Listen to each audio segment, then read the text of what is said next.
这人事关你什么动静啊？你成心的是吗？这么长时间没见，就不盼我点好，这是巴不得我早点死呢。哎呦，你可真不会死！俗话说得好，好人命不长，恶人活万年。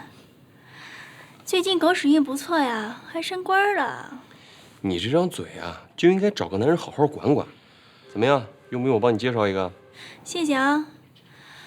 说吧，来问佩欣什么事儿啊？我已经见过她了。那你应该知道佩欣怀孕了，你该死了这条心了吧？我这次看见她呢，我觉得她好像遇到了什么事情，生活的非常不开心。你别在那儿自以为是的猜测了。我是说真的，我下了飞机就去家里看她，虽然她极力的掩饰自己的情绪，但我看得出来，她的眼神里有一种焦虑还有紧张。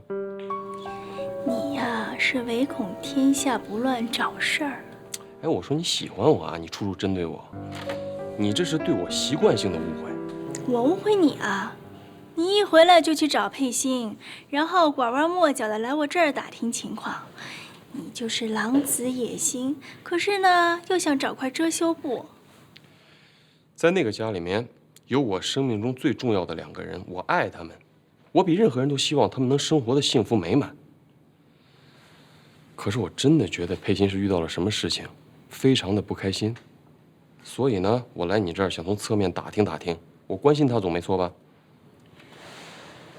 那我呢，也明确的告诉你，佩欣现在和彭刚非常的恩爱，特别是佩欣怀孕之后呢，2个人好的跟一个人似的，恩爱有加，亲密无间。你听清楚了，亲密无间，你呀就别想再插一脚进来。那至于你的疑问呢，我也可以回答你。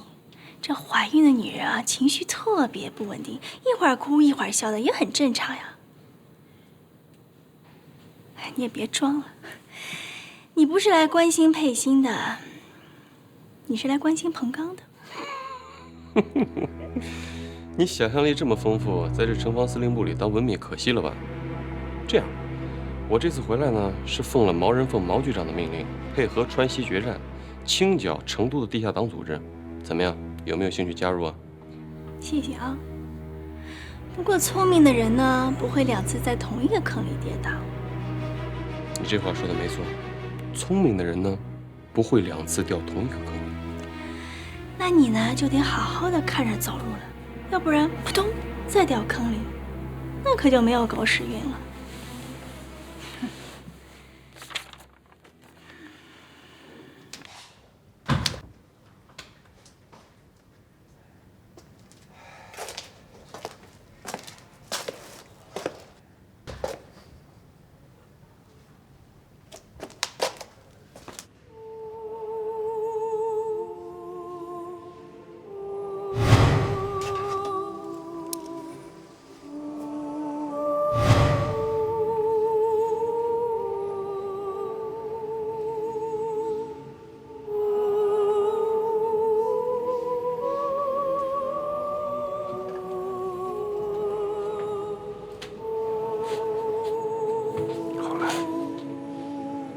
别生气了，豆豆还小，不懂事儿嘛。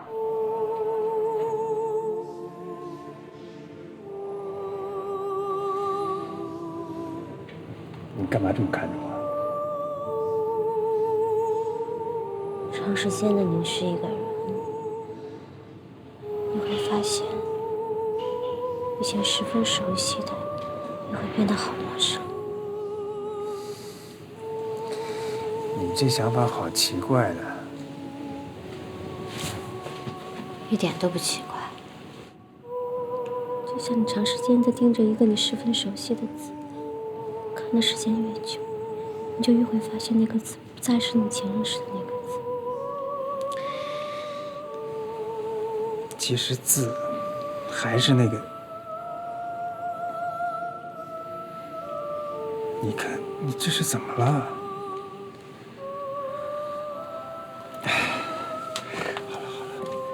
字还是那个字，之所以会有你不认识的感觉，是因为你盯着它，你盯得太久了。只要你放松下来，你还会发现，字还是你原来熟悉的那个字，一点都没变。嗯？你以前问过我一个问题，你问我以后怎么打算。我今天想了一想，觉得好害怕。你怕什么？我怕死，我怕肚子里的孩子生下就没有爸爸妈妈。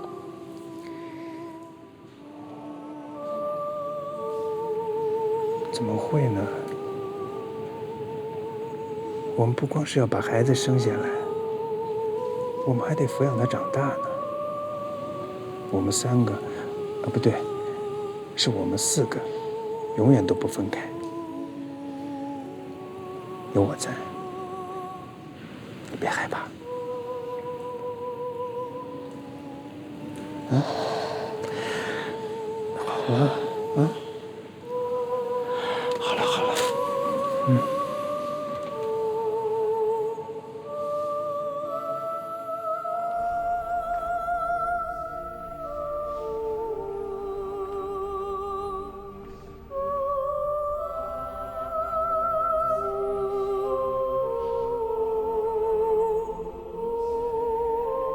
这次回来呢，我想重审江一林的案子。对公，江一林的案子已经结案了，可对私呢，我需要给自己一个交代。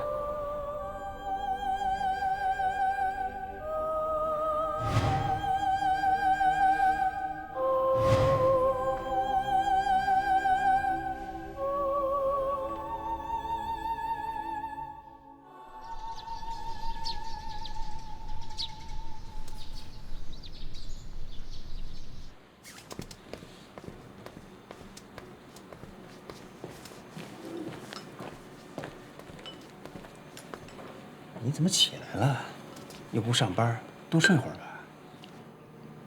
我觉得我还是去上班的好。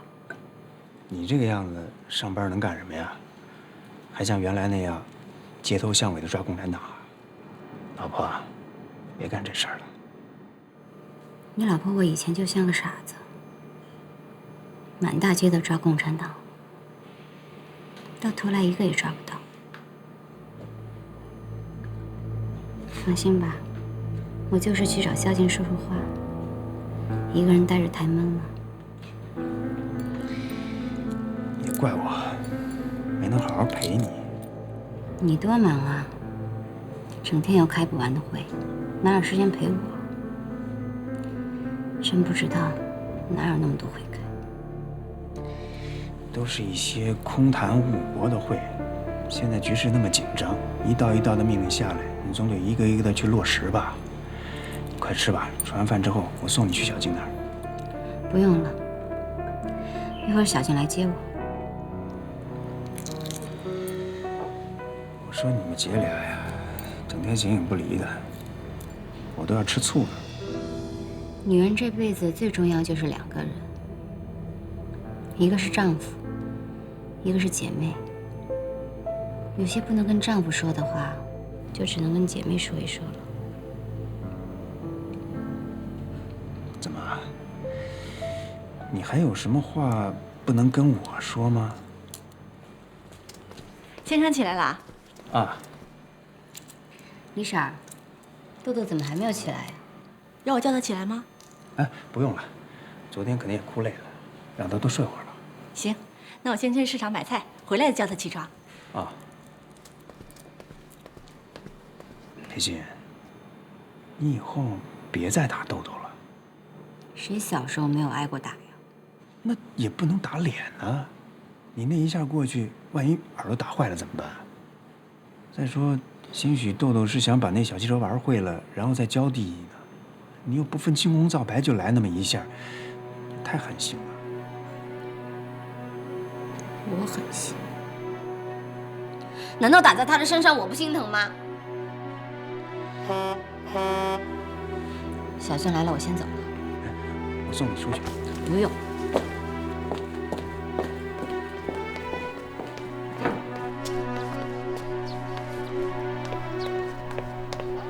哎，佩奇，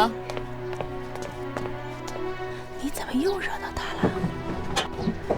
是不是你跟他说你的事儿了？他那情绪阴晴不定的，我哪敢啊？走啊！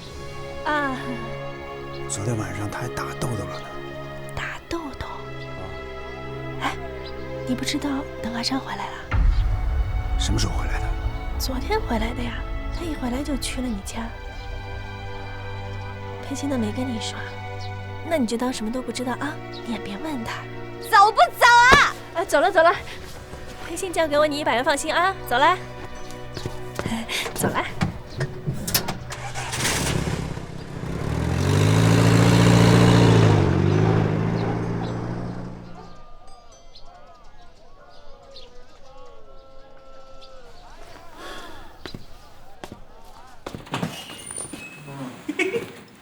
大哥，大哥，上好的黄牙，您尝尝。现在这茶特别不好弄，我一弄过来就给您端来了。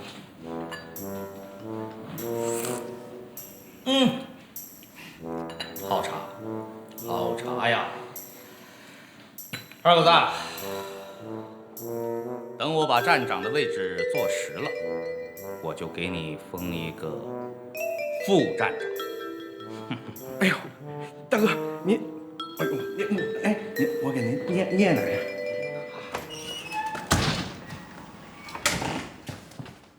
谁呀？这么没礼貌，以后进门要打报告，知道吗？你是干什么的？哎呦呦，连他都不认识，你长那俩眼出气儿的啊！我告诉你啊，你面前这位就是咱们站的站长。站长我倒是认识，但是眼前这位敢冒充保密局的人，吃了雄心豹子胆了，请二位出去。你凭什么在我这儿指手画脚的？你是哪位啊？我是国防部保密局少校参谋王鹏飞，是奉国防部保密局成都站站长邓汉山的命令来报道的。还邓汉山呢？邓汉山？哎呀，邓汉山早就不在这儿了。我估计现在呀，他要不就被国民党给弄死了，要不就被共产党给扒根儿。邓站长，你没死啊？黑队长别来无恙啊！二狗子也一点没见瘦，看来彭刚说的不错，真是有不少人盼着我死呢。邓长官现在是国防部保密局西南区少将副局长兼成都保密站站长，还不快见过邓站长？邓将军好，您的宝座，来，请上座。邓将军请。还不给邓将军泡茶去？快！不用那么麻烦了，马上召集保密局所有的人开会，我有重要的事情要宣布。是，邓将军。还有，都是自己人吗？不要一口一个将军，一口一个将军的。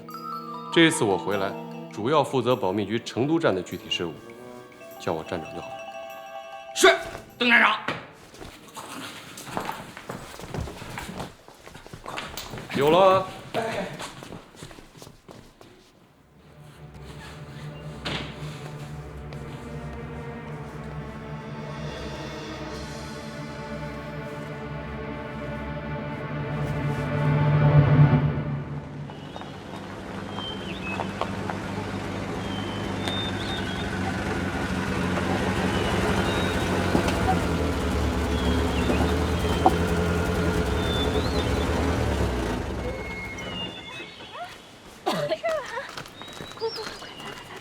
哎呀，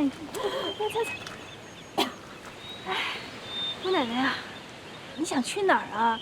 再往前的话，那就是共军的防区了。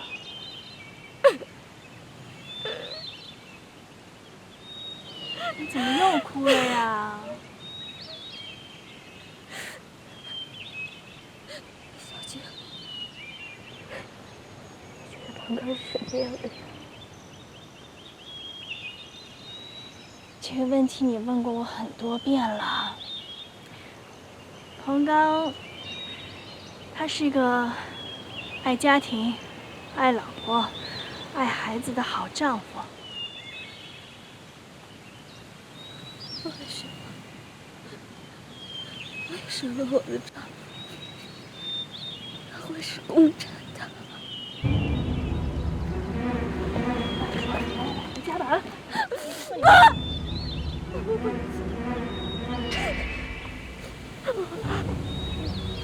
我害怕，我不要回去。先回我家好不好？啊？慢点。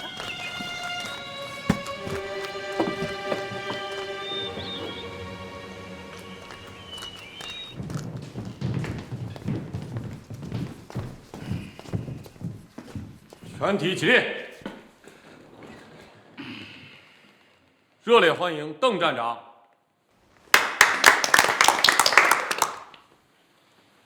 大家都是老熟人了，用不着这么客套。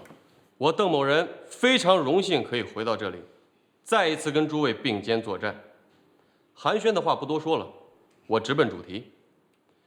蒋总裁已经实施了战略转移，川西决战计划也即将启动，死守成都和共军决一死战，以期美国出兵，等待着美国在第3次世界大战之中的爆发。我知道，在座的诸位都是以前刘副站长的旧部，个个忠勇仁义，都是党国的精英。刘副站长非常的不幸，已经为党国殉职。我们每一个人都不应该辜负他的在天之灵，一定要精诚团结，肩负起光复党国的光荣使命。大家有没有信心？有。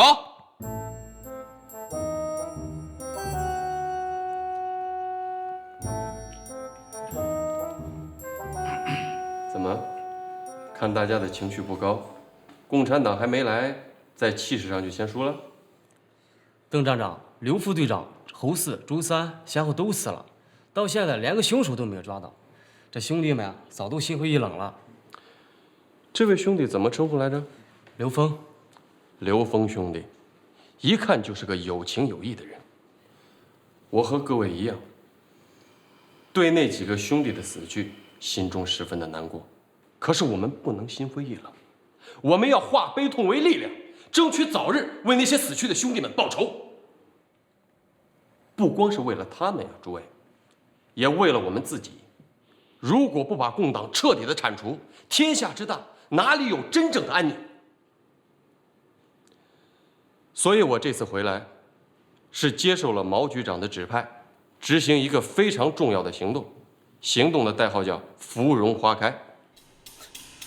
共党的枪都快要顶到我们脑门上了，性命都快保不住了，这还风花雪月呢。就是啊，这芙蓉，什么是芙蓉花？我哪是？你知道吗？安静。大家对于行动的理解是不是太肤浅了？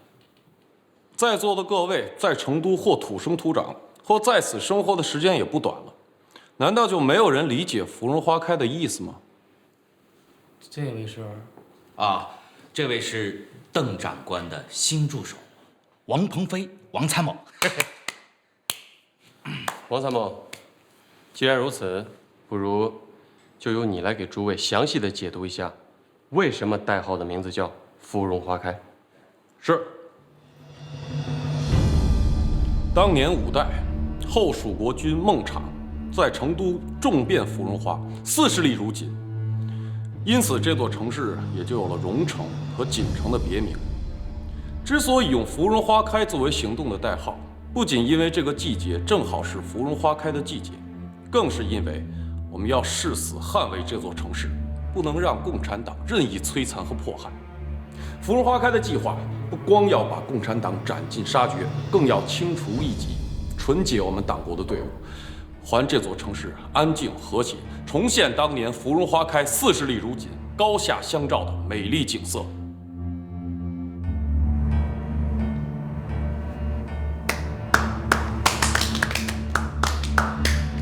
王参谋解读得非常好啊！所以说，诸位啊，咱们肩上的担子可是不轻啊。蒋总裁把所有的希望都寄托在了川西决战上，川西决战将是我们和中共的绝地反击战。邓站长，刚才这位年轻有为的王参谋把芙蓉花开的意境和意义解读得非常好，但是我们还是不知道具体的行动方案是什么。斩尽杀绝也好，清除异己也好，总不能让我们在大街上逮到谁就抓，逮谁就杀吧。这一次芙蓉花开的行动，由王参谋负责实施，大家听他的指挥就好了。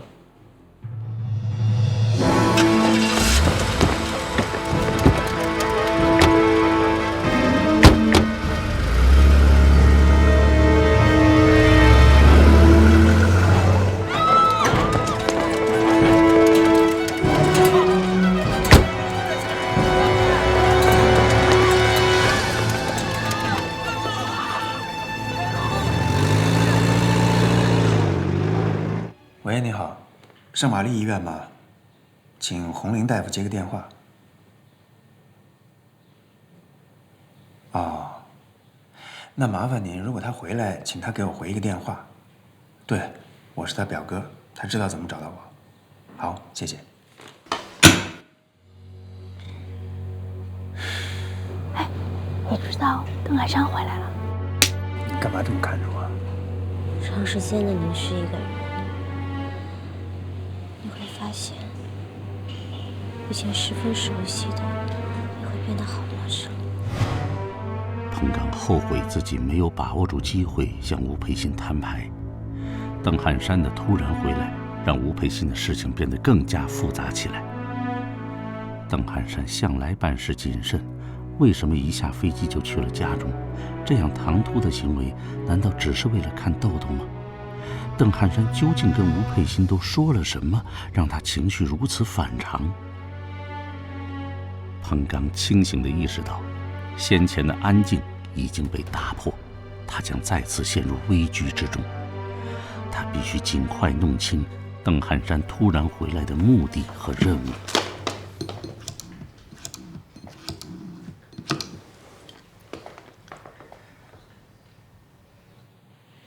喂，找你们黑麻队长接电话。那如果他回来，让他马上到我这儿来一趟。对，我是彭侍卫长。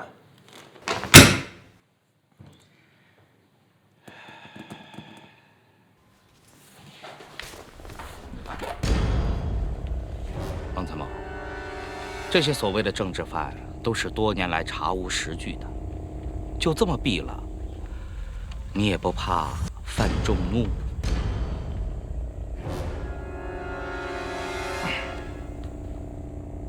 准备行刑，预备，放。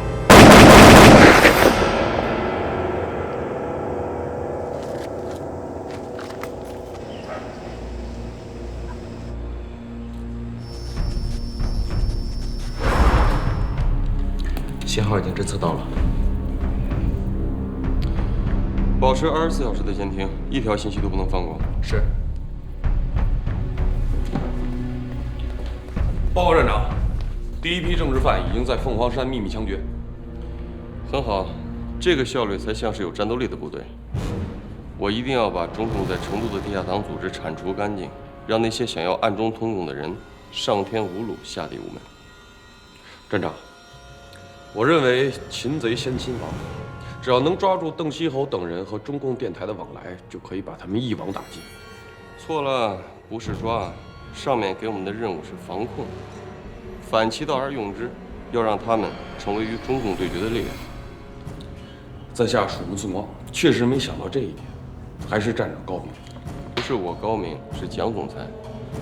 蒋总裁对川内几个实力派暗中通共的事情早有耳闻，之所以搁置不理，一是因为川西决战还要用这些力量，二呢是因为川内派系斗争由来已久，蒋总裁不愿意为他们的派系斗争所用，所以我们只需要好好防控，切断他们与中共暗中来往的渠道就好。明白。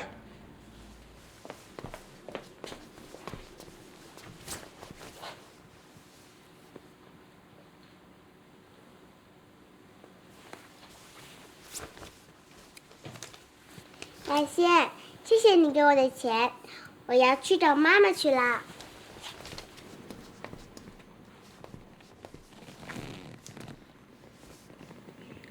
来，喝口热水。小心烫。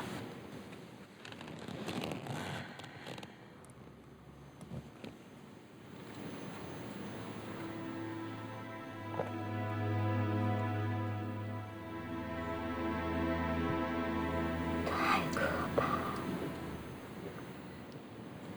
我整天都能看到的结婚照背后，全藏着这么大的秘密。我这么信任和依赖的丈夫，他居然是共产党！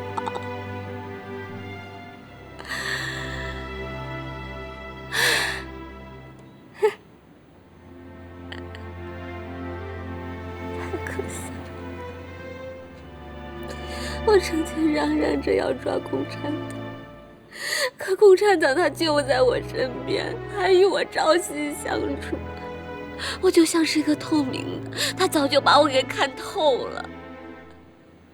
你说，我还怎么抓得住共产党？现在想想，刘父说的是对的，那个望远镜早就能说明问题了，只是我把他给忽略了。裴鑫啊，其实你心里早就有猜测了。你开枪打死了江一林，就是为了替彭刚挡，就是怕邓汉山怀疑的。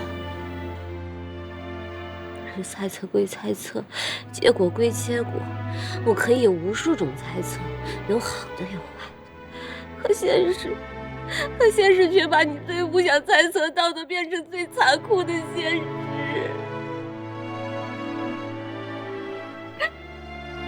这7年来，我以为我是最幸福，可是这个幸福是被谎言包裹的。现在谎言包裹，你知道我是什么感觉吗？恐，特别的恐，恐得让我害怕。因为以前构架起来的政治平衡全都被打破了，我不知道什么是对与错，也无法判断什么是真与假。我甚至不知道我们2个之间还有没有真爱。裴鑫，彭刚当然是对你有真爱的。如果他没有真爱的话，他怎么会用身体替你去挡子弹？如果他没有真爱的话，他怎么会对豆豆如己出？裴鑫，你看着我。如果他没有真爱的话，他怎么会7年来对你不离不弃呢？你不能因为信仰不同、立场不同，你就怀疑否定你们7年的爱。那我怎么办？如果我跟彭刚挑明了，这个家是不是就散了？我肚子里的孩子也会像豆豆一样，生下来就没有爸爸。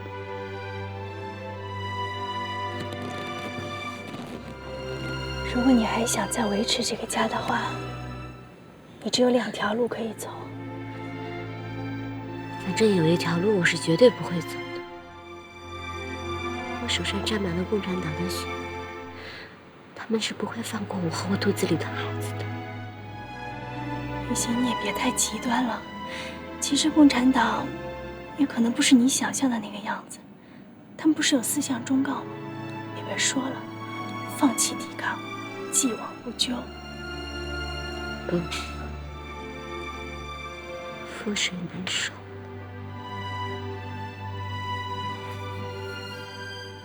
那你只有一条路了，保持沉默，就当这一切都没有发生过。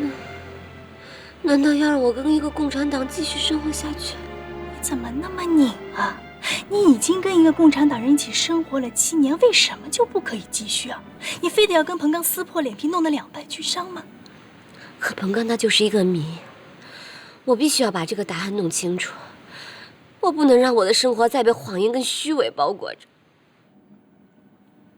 我劝你不要去找谜底，这对你对司令都不好。我爸，是不是我爸早就知道彭刚的事儿了？先别管司令他知不知道，就说你现在找到这个铁盒里面，是城防司令部失窃的军事地图和机密级文件，这里面的东西会连累你和司令的。是不是这2条路都不选的，就没有这个家了？是，各为其主，好聚好散。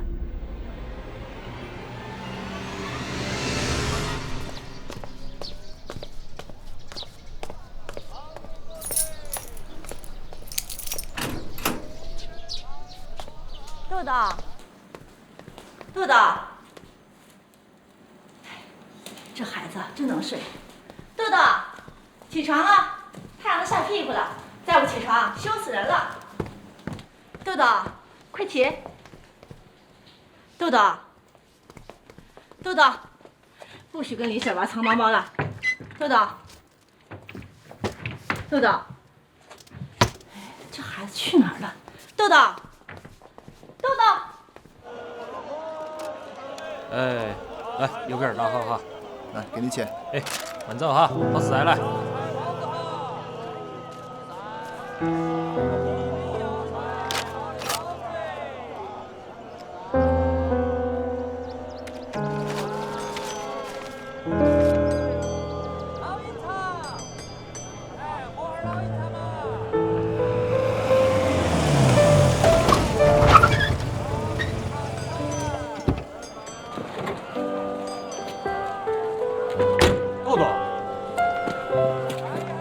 豆豆，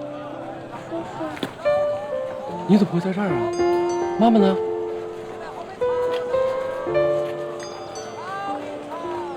吓着了吧？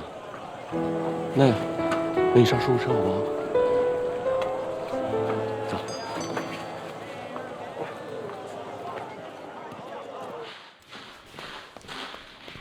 彭市长，你找我？你现在是保密局的人了，架子够大的，是不是得8抬大轿才能把你请来呀？严重了，严重了，彭市委长，我这不一听到你的召唤，麻溜就过来了吗？有啥吩咐？我哪敢吩咐你呀？往后你可就是别动队的大主管了，我有事儿还得仰仗你呢。哎，我听出来了。彭市委长这话有点埋汰取笑我的意思，是吧？实话告诉你吧，我这个人呐，就是没有当大官的运气。这才过2天观影，得邓汉山他回来了，人家还鸟枪换炮，升官了。升官了？你还不知道吧？他现在官至国防部保密局西南区副区长兼成都站站长，少将军衔。人家这次回来，比上次底气大多了，一回来就大开杀戒。我刚从刑场回来，一下子枪毙了20多个。都是共产党吗？屁，大多不是共产党。他这么做，主要就是为了杀鸡给猴看，敲山震虎。哟，你瞧我这嘴，这处决是秘密执行的，我是不能说的。我可什么都没听见啊！再说，我对你们保密局那些烂事儿不感兴趣。上次江云林的事儿，差点把我折进去，我得吃一堑长一智啊。彭市委长对我好，我心里也没忘过彭市委长啊，在你这儿爽没事的。但是我告诉你啊，邓汉山这次回来雄心勃勃，他是下决心一定要把共产党在成都的地下党组织一网打尽的。把共产党一网打尽，啊，杀几个政治犯就解决问题了。那些共产党个个都是不怕死的，这次可大不一样。有什么不一样啊？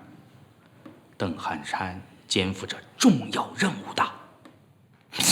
什么重要使命啊？芙蓉花开啊！什么意思？哎呀，也就是个行动代号。他这次回来的主要任务就是为了这个。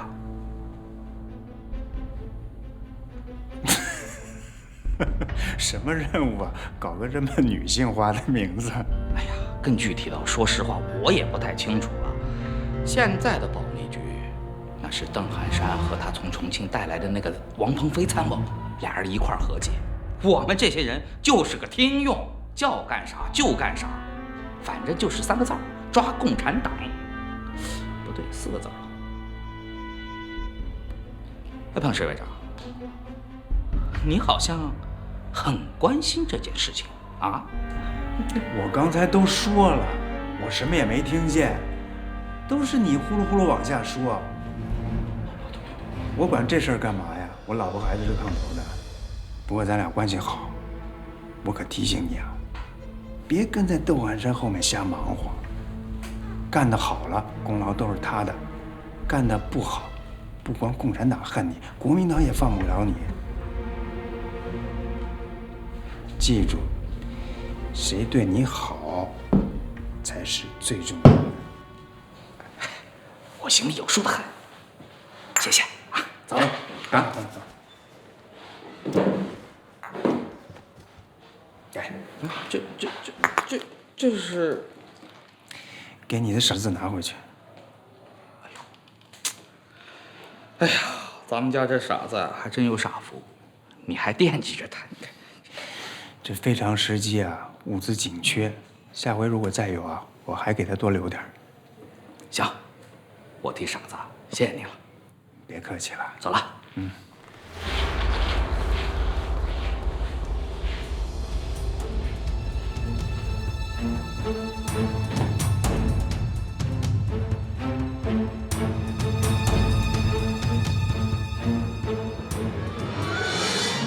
我和你说了这么多，你也自己好好想想吧。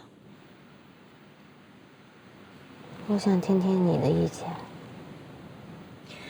清官还难断家务事呢，我只能把你所有的选项都罗列出来，可是最终的答案还是让你自己去选的。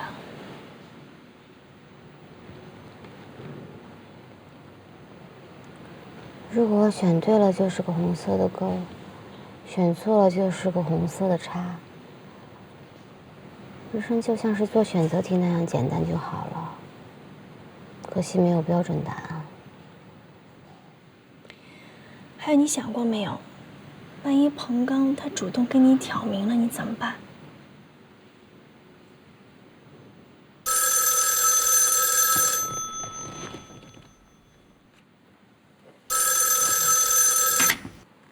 喂？什么？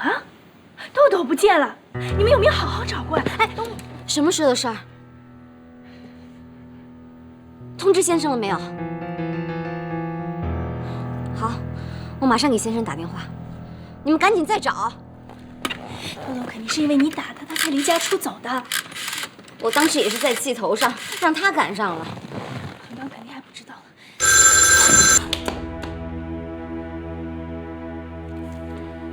有重要情况，我要马上见到你。好，1个小时之后，老地方见。给谁打电话呢？怎么了？占线啊？再拨。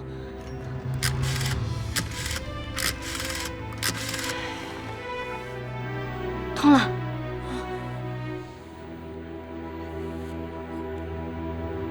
没人呢？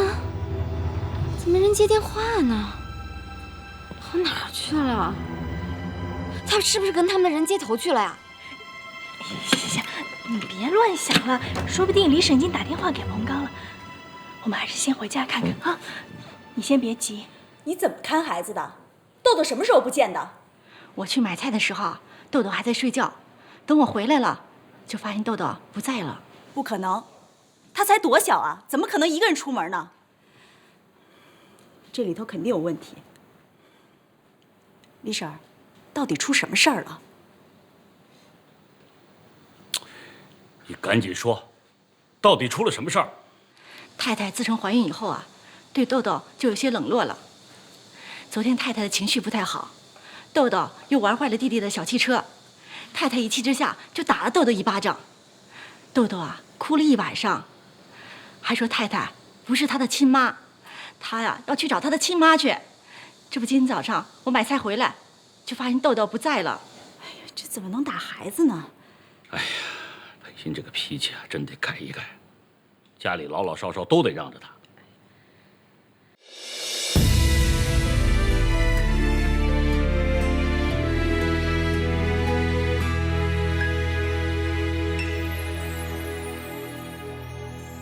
黎明来临前，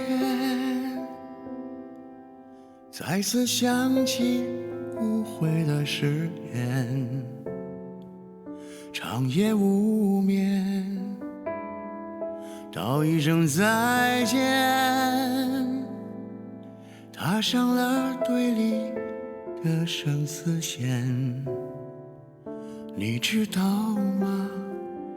我的爱万语千言，或许没有期盼，只有背叛和孤单。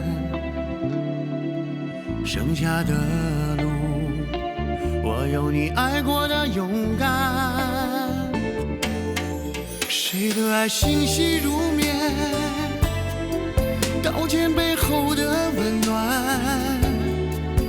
背负生死，穿越硝烟，铸就那白鸽的明天。谁的爱欣喜如棉，烽烟之后的硝烟，冰冷沉默，还一生暖，梦中有最美的春天。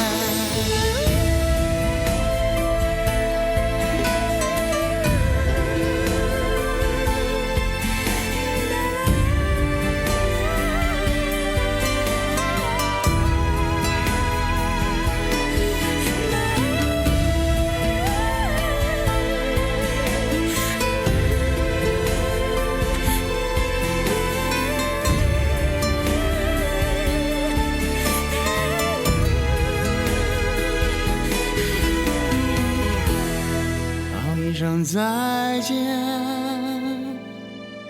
踏上了对立的生死线。你知道吗？我的爱万语千言，或许没有期盼，只有背叛和孤单。剩下的路，有你爱过的勇敢。谁的爱欣喜如棉，刀剑背后的温暖。背负生死，穿越硝烟，铸就那白鸽的明天。谁的爱欣喜如棉，烽烟之后的硝烟。冰冷沉默，还一生暖，梦中有最美的春天，最美的春